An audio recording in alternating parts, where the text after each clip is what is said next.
Spectre season 2 episode 5 की starting में कूरो कोतो से पूछता है कि तुम अभी तक रेखा को ढूंढ नहीं पाई। तो कोतो बोलती है कि मुझे थोड़ा बहुत सबूत मिले थे पर वो इतने भी पक्के नहीं थे, लेकिन मैंने सभी योकाई को बोल दिया है कि वो जहाँ भी देखे मुझे बता दे। लेकिन वो ऐसी जगह से गुजर रही होगी जहाँ कम योकाई हो और वो एक जगह ज़्यादा रुकती भी तो नहीं है। तो कूरो बोलता है कि तुम्हारे और रिका के बीच तो दोस्ती हुई थी ना।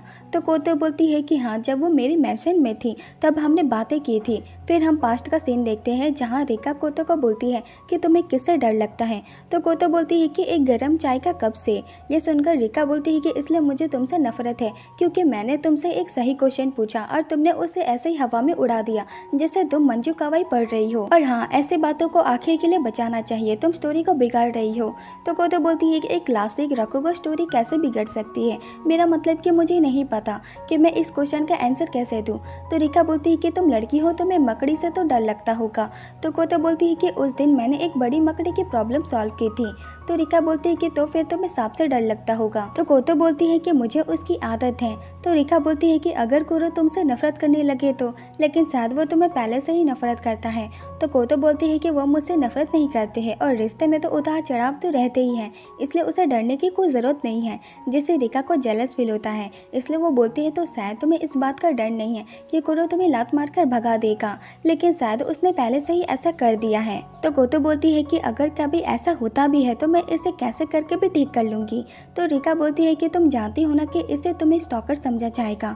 तो कोतो बोलती है कि आप में बहुत हिम्मत है जो मेरे घर में रहकर मेरी बेइज्जती कर रही हो। लेकिन रिका सैन, आपको किससे डर लगता है? तो रिका बोलती है कि मुझे तुमसे डर लगता है। फिर प्रेजेंट में हम रिका को उसके न्यू घर में देखते हैं। फिर वो बाहर घूमने जाती हैं। तभी कोनो उसे बोलता है कि सॉरी, मैं 305 की मेल बॉक्स से टैप निकालना भूल गया था, जबकि आपको यहाँ आए एक हफ्ता हो गया है। तो रिका बोलती है कि कोई बात नहीं, वैसे भी मुझे लेटर कम ही आते हैं। तभी वहाँ कोनो की गर्लफ्रेंड ओकी आती है और बोलती है कि ये तो न्यू किराएदार है ना। तो कोनो ओकी को इंट्रोड्यूस करता है कि ये मेरी जीएफ है। फिर वो रिका से पूछता है कि क्या आप कहीं जा रही हो? तो रिका बोलती है कि मैं घोड़ों की रेस देखने जा रही हूँ। तो ओकी बोलती है कि मैं उम्मीद करती हूँ कि आप जीत जाएं। तो रिका थैंक यू बोलकर चली जाती है। तभी एक गाड़ी से रिका का एक्सीडेंट हो जाता है, जिससे वहाँ सब लोग बहुत डर जाते हैं। तभी कोनो दौड़कर रिका के पास जाता है, लेकिन तब तक रिका बिल्कुल ठीक हो जाती है। तो कोनो पूछता है कि आपको तो चोट लगी थी ना। तो रिका बोलती है कि कौन सा चोट? ये सुनकर कोनो एकदम हैरान हो जाता है। फिर रात को कोनो ओकी को बोलता है कि ये अपार्टमेंट मेरे अंकल ने मुझे संभालने को दिया था, लेकिन जिस अपार्टमेंट में रिका रहती है उसमें एक साल में 3 लोगों ने सुसाइड कर लिया है, और अगर वो भी मर गई तो सच में ये जगह एक खतरनाक भूतिया जगह होगी। तो ओके बोलती है कि शायद हमें उसके एक्सीडेंट के बारे में उसके रिश्तेदार को बताना चाहिए। तो कोनो बोलता है लेकिन रिका तो एक ही सूटकेस के साथ आई है, शायद घर से भागने की जल्दी में उसे जो मिला वो उठा लिया, और मेरे अंकल ने कहा कि रिका के साथ किसी दूसरे ने साइन नहीं किया था। तो ओके बोलती है कि लगता है कि रिका ने कोई क्राइम वगैरह कर रखा है। तो कोनो बोलता है शायद इसलिए उसे उस रूम में रहने में कोई प्रॉब्लम नहीं है जिसमें क्राइम हुआ है। ये बोलकर वो टीवी ऑन करता है। तभी वो देखते हैं कि रिका ने जिस हॉर्स पे बैट लगाया था वो जीत गया है। ये देखकर वो दोनों बहुत हैरान हो जाते हैं कि रिका की जानकारी एकदम सही थी। तो ओके पूछती है कि वो कितने पैसे जीती है। तो कोनो काउंट करके देखता है कि रिका ने 2.6 मिलियन येन जीते हैं। तभी डोर बेल बजता है। तो कोनो जाकर देखता है कि रिका आई है। तो वो पूछता है कि क्या आप ठीक है? तो रिका बोलती है कि हाँ, मैं एकदम ठीक हूँ। ये बोलकर वो उन्हें गिफ्ट देती है। तभी ओकी आके पूछती है कि ये टिकट तो आपको 100 गुना ज़्यादा पैसे देगी। तो रिका बोलती है कि थैंक यू इस टिकट को उठाने के लिए। तो ओकी बोलती है लेकिन पैसे तो बहुत ज़्यादा है। तो रिका बोलती है कि ऐसा हर बार होता है, इसलिए अब मैं चलती हूँ। ये बोलकर वो जाने लगती है। तभी ओकी उसे डिनर के लिए इनवाइट करती है। तो रिका भी मान जाती है। फिर वो दोनों डिनर कर रहे होते हैं। तो रिका बोलती है कि मैंने सुना है कि इस अपार्टमेंट में 3 लोग मारे गए थे, लेकिन मुझे उससे कोई प्रॉब्लम नहीं है क्योंकि उसकी वजह से मुझे रूम सस्ते में मिल गया है। तो कोनो बोलता है कि आपके साथ कुछ अजीब सा नहीं है, जैसे कि रात को अजीब आवाज़ें या फिर कुछ अजीब चीज़ें दिखना? तो रिका नहीं बोलती है। तो ओकी बोलती है लेकिन उस अपार्टमेंट में पहले जो रहता था उसने कहा था कि उसे छत पर चेहरे जैसी कोई चीज़ दिखती थी। तो रिका बोलती है अगर ऐसी कोई चीज़ मुझे मार सके तो बहुत अच्छा होगा। वैसे भी भूतिया जगहों के राज काफ़ी सीधे होते हैं, तो पहले आदमी ने सुसाइड क्यों किया था? तो कोनो बोलता है कि वो आदमी सिंगल था और उसकी एज 40 थी, और शायद वो अपने काम से परेशान होकर अंदर ही अंदर घुट रहा था। तो रिका बोलती है कि उसके पास मरने की वजह थी, उसका रूम से कोई लेना देना नहीं है और उसके सुसाइड करने की वजह से आपको रेंट कम करना पड़ा और इसलिए क्राइम करने वाले लोगों के लिए ये एक अच्छी जगह बन गई। तो इसका मतलब वो दूसरा इंसान के पास भी कोई वजह होगी। तो कोनो बोलता है कि वो दूसरा इंसान एक लेडी थी और वो 20 साल की थी और उसके बॉयफ्रेंड ने उसके साथ बहुत बुरी तरह ब्रेकअप किया था, इसलिए वो यहाँ रहने आई थी। उसने नई शुरुआत करने का सोचा लेकिन उसने 3 महीने बाद सुसाइड कर लिया। तो रिका बोलती है कि वो भी इसी लाइन में है। उसने नई शुरुआत करने की बहुत कोशिश की पर ब्रेकअप का दर्द वो सह नहीं पाई और खुद को मार लिया।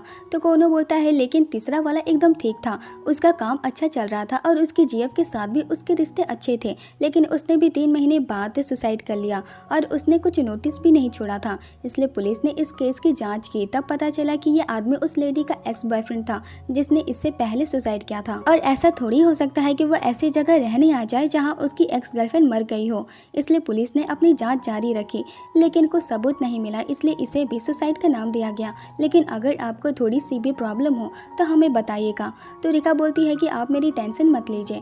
तो ओकी रिका को बोलती है कि आप इस अपार्टमेंट में कैसे रहने आई। तो रिका बोलती है कि मेरा कजन भाई जो एक बुरी लड़की के चक्कर में फंस गया है, मुझे लगा अगर मैं कुछ ना भी करूं तभी उनका रिश्ता टिक नहीं पाएगा, लेकिन वो और करीब आते जा रहे हैं, इसलिए मैंने इसे खत्म करने का चाहा। लेकिन वो लड़की सच में बहुत अजीब है। अगर मेरा भाई और मैं असली इंसान बन पाए तो हम उस लड़की से छुटकारा पा सकते हैं। इसलिए मैंने बहुत कोशिश की लेकिन हर बार वो लड़की बीच में आ जाती है, लेकिन आखिर में मुझे ये हार मानकर चुपना पड़ रहा है। तो कोनो बोलता है कि असली इंसान बनना चाहते हो मतलब। तो रिका बोलती है कि आप इसके बारे में ज़्यादा मत सोचिए, वह असलियत से काफ़ी दूर निकल चुकी है, इसलिए मैंने यहाँ कुछ टाइम तक रहने का सोचा है।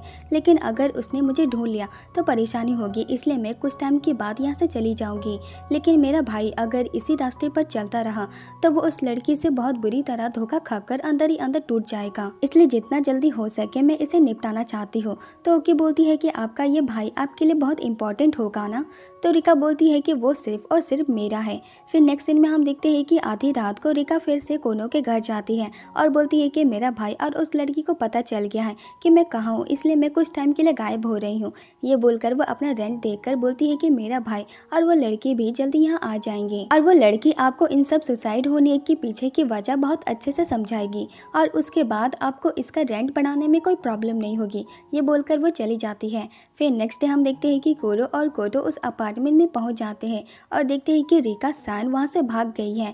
फिर वो कोनो और ओकी से मिलते हैं। तो कोटो खुद को और कुरो को इंट्रोड्यूस करती है कि ये रिका का कजन भाई है और ये मेरा बीएफ है। तो कोनो बोलता है कि तुम उससे बहुत अलग दिखती हो, जैसे रिका सान ने तुम्हारे बारे में बताया था। मैंने नहीं सोचा था कि रिका सान का कजन भाई की गर्लफ्रेंड डॉल जैसी दिखती है। ये सुनकर कोतो को बहुत अच्छा लगता है। तो कुरो उनको बोलता है लेकिन इसके बहुत सारे बाल हैं, इसलिए ये डॉल से बिल्कुल अलग है। ये सुनकर कोतो को बहुत गुस्सा आता है और वो उसे मारती है और बोलती है कि आप उस बात को छुपा नहीं सकते हो। आपको बहुत मजा आया मेरे ऊपर गिरे वाका में सेक को पीने के बाद। तो कुरो बोलता है कि मुझे नहीं याद कि ऐसा कुछ हुआ था और मुझे ये भी याद नहीं कि वो कौन सी सेक थी। तो कोतो बोलती है कि आपको नहीं पता कि वो क्या है, तो चलिए आज रात करके देखते हैं। ये सुनकर ओकी और कोनो अपने मन में सोचते हैं कि ये लड़की तो सच में अजीब है। फिर नेक्स्ट सीन में वो उन दोनों को रिका के अपार्टमेंट में ले जाते हैं। तो ओकी पूछती है कि आप दोनों रिका को क्यों ढूंढ रहे हैं, वो आपकी ही वजह से छुपती फिर रही है। तो कोतो बोलती है कि हम उसे चोट नहीं पहुंचाना चाहते हैं, लेकिन अगर हमने उन्हें खुला छोड़ दिया तो ये दुनिया खतरे में आ जाएगी। तो कोनो उनसे पूछता है कि क्या रिका ने कुछ बताया था कि वह आगे क्या करने वाली है। तो कोनो मन में सोचता है कि मुझे इन्हें ये नहीं बताना चाहिए कि रिका इनका ब्रेकअप करवाना चाहती है, इसलिए कोनो ये बोल देता है कि उन्होंने कहा था कि वो जरूर सोचेगी कि वो आगे क्या करने वाली है। तो कोतो उन्हें अपना कार्ड देकर बोलती है कि अगर आपको रिका के बारे में कुछ भी याद आए तो मुझे जरूर बताइएगा, और हाँ अगर आप प्रॉब्लम में हो तब भी मुझे बताइएगा। लेकिन मुझे लगता है कि आप इस रूम के वजह से परेशान हैं, लेकिन डरिए मत, यहाँ कोई भूत नहीं है। पहली बात, सबसे पहले जिसने सुसाइड किया उसके पास मरने की साफ वजह थी, और जो दूसरी थी वो अंदर से टूट चुकी थी, इसलिए अगर वो ऐसा करती है तो हमें हैरान होना नहीं चाहिए। तो कोनो बोलता है लेकिन तीसरे वाले के साथ ऐसा कुछ नहीं था, आखिर वो आदमी अपनी एक्स गर्लफ्रेंड के मरने की जगह पर रहने क्यों आ गया और फिर 3 महीने के बाद सुसाइड क्यों किया। तो कोतो बोलती है क्योंकि वो इसके बारे में पक्का करना चाहता था, क्योंकि उसने अपनी गर्लफ्रेंड को ब्रेकअप दिया था जिससे वो मर गई, और ये बात के लिए तो कोर्ट उसे सजा नहीं देगा, लेकिन उसके आसपास के लोग उससे बुरा भला जरूर बोलेंगे। और सच कहे तो उस लड़की के मरने के पीछे उस लड़के का बहुत बड़ा हाथ है, इसलिए लोग तो इसे बुरा बोलेंगे ही। तो कोनो बोलता है शायद तुम सही हो, वो आदमी कितना भी छुपा वाले, लेकिन उसे अंदर ही अंदर बहुत बुरा लगा होगा। तो ओके बोलती है लेकिन यही अपार्टमेंट क्यों? ऐसा लगता है कि उन्हें यहाँ आकर कुछ ज़्यादा ही बुरा लगा। तभी कोतो बोलती है इसलिए वो यहाँ पक्का करने आ गया कि उसके जीएफ के मरने की वजह ये अपार्टमेंट है, ना कि वो। इसलिए वो यहाँ आया था कि वो इस अपार्टमेंट को भूतिया साबित कर सके, ताकि वो अपनी एक्स गर्लफ्रेंड के मौत के आरोप से बच सके और इस अपार्टमेंट को भूतिया साबित करने के बाद वो भी यहाँ से निकल जाता। तो कोनो बोलता है तो फिर उसने सुसाइड क्यों किया अगर उसने इस अपार्टमेंट को भूतिया साबित करने के बाद यहाँ से निकलने का सोचा था? तो कोतो बोलती है क्योंकि 3 महीने होने के बाद भी उसे भूतिया चीजें नहीं दिखी, इसलिए वो परेशान होने लगा और उसे समझ में आ गया कि यह भूत नहीं बल्कि उसकी ये वजह से उसकी गर्लफ्रेंड मरी है और ये बात वो सह नहीं पाया। तो कोनो बोलता है इसका मतलब उसने सुसाइड इसलिए नहीं की क्योंकि कमरा भूतिया था, बल्कि इसलिए की क्योंकि कमरा भूतिया नहीं था।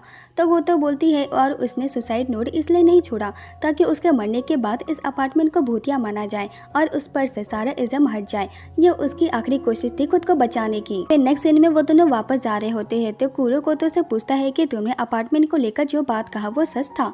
तो कोतो बोलती है कि मुझे क्या पता, लेकिन वो तीसरा आदमी को अपने एक्स की मौत का कोई परवाह नहीं था। वो तो बस यहाँ कम रेंट देकर आ गया था, उसे साथ कोई फंसा रहा होगा इसलिए उसे बचने के लिए उसने सुसाइड कर लिया। लेकिन यह सच है कि वहाँ कोई भूत नहीं है और उस अपार्टमेंट में रिका सैन रह चुकी है। अगर कोई भूत वहाँ होगा तो वहाँ से भाग गया होगा, तभी वहाँ बहुत सारे पटाखे फूटने लगते हैं। तो कोतो बोलती है लेकिन मैं ये सोच रही हूँ कि रिका सैन लोगों को मेरे बारे में क्या बता रही होगी। मुझे यकीन है उन्होंने ऐसा बताया होगा जैसे कि मैं अजीब दिखूं। तो कुरो बोलता है वैसे तुम्हें किसी से डर नहीं लगता है इसलिए तुम अजीब तो हो। ये बोलकर वो कोतो को गोदी में उठाता है। तो कोतो बोलती है कि ऐसा नहीं है, मुझे भी किसी चीज से डर लगता है। तो कुरो पूछता है कि वो क्या चीज है? तो कोतो बोलती है कि मंदिर की घंटी से वो सब कुछ बिगाड़ देती है। तो कुरो बोलता है कि अब तुम रकोगो की स्टोरी दी फायर ड्रम बता रही हो। ये सुनकर कोतो खुश होकर बोलती है कि क्या बात है कुरो सुन पाए, आप रिका सैन जैसे बिल्कुल नहीं हो। तो कुरो बोलता है कि अब तुम रकोगो की बातें करना बंद करोगे, इससे तुम स्मार्ट नहीं बनने वाली हो। तभी कोतो कुरो का फेस पकड़ के बोलती है कि एक आदमी और औरत के बीच रिश्ते तभी ठीक हो सकते हैं जब उनके बीच राज छुपे हो। ये बोलकर वो कुरो को किस करती है और यहीं एपिसोड 5 खत्म हो जाता है। फिर मिलता है नेक्स्ट वीडियो में, तब तक के लिए सायोनारा।